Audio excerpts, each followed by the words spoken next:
Hello, everyone. This week I wanted to talk about getting to know the venue. So, if you're going out to do an event of some kind, take the time, look the venue up online. You can look at Google Earth and things, but take the time to go and see the venue in person. Now, if you're a wedding photographer or something like that, that could be fairly easy. It might be where the reception the night before is held, for example. But if not, get there and get an idea of the space. And another thing to keep an eye out for are those little private places. Places where people are going to go where maybe they just want to get away from the party for a bit. Maybe they want to have a conversation in private. Areas to keep away from. You're not a paparazzi. You're there to shoot the wedding. So make sure that you give people their space. And the best way to do that is to get an idea of what the space is like, the atmosphere of it. If you can do it at the same time that you're going to shoot the event, same time of the day, that is, see if you can see what the light is like. Look for spots to capture really fantastic photographs.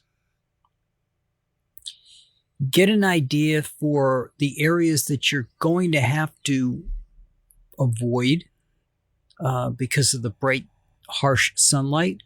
Or does that mean that you're going to need to bring some umbrellas so that you can put the umbrella between the sun and your subject to give them a diffuse light and get away from that harshness? You have a lot of options when you're going to a site. A lot of wedding sites this time of the year are going to be outdoors. So it's probably going to mean bringing some kind of equipment with you.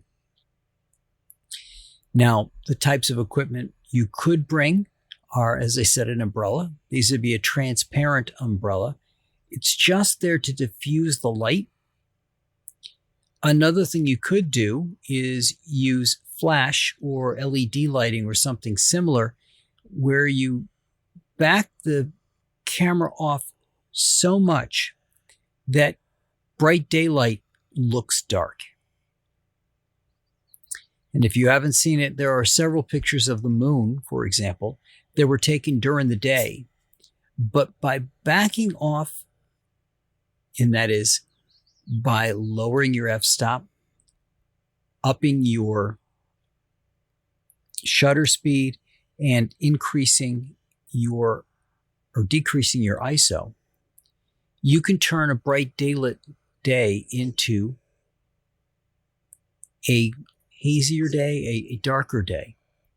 If you're going to do that, you're going to need some supplemental light, and that's where the flash or the LED lighting would come into play. This will give you the opportunity to balance the light yourself and get away from some of that harshness.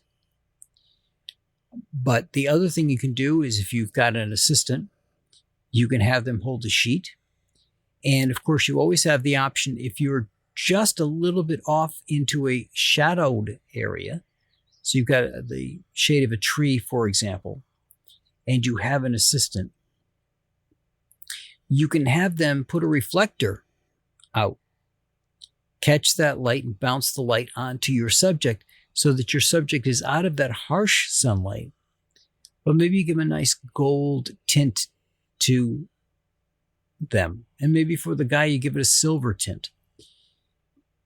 But by being able to see the venue, especially at the same time of day that you'll be shooting, it'll give you the opportunity to get an idea of how you can lay out your shots, what materials or equipment you need to bring with you, and if you're going to back things off to cut back on the daylight, and offset it with some of your own light. Again, if you have somebody who can come with you, be it an assistant or just anybody, who could stand where you're thinking about taking the picture and frame the photograph, use your camera to figure out what is the best settings to have, make a note of it. It'll help you out the next day. It'll give you a blueprint of where you want to be, but in addition, how you want to set your camera for that particular shot in that particular position. And that's what I got for you guys this week, and I will talk to you all next week.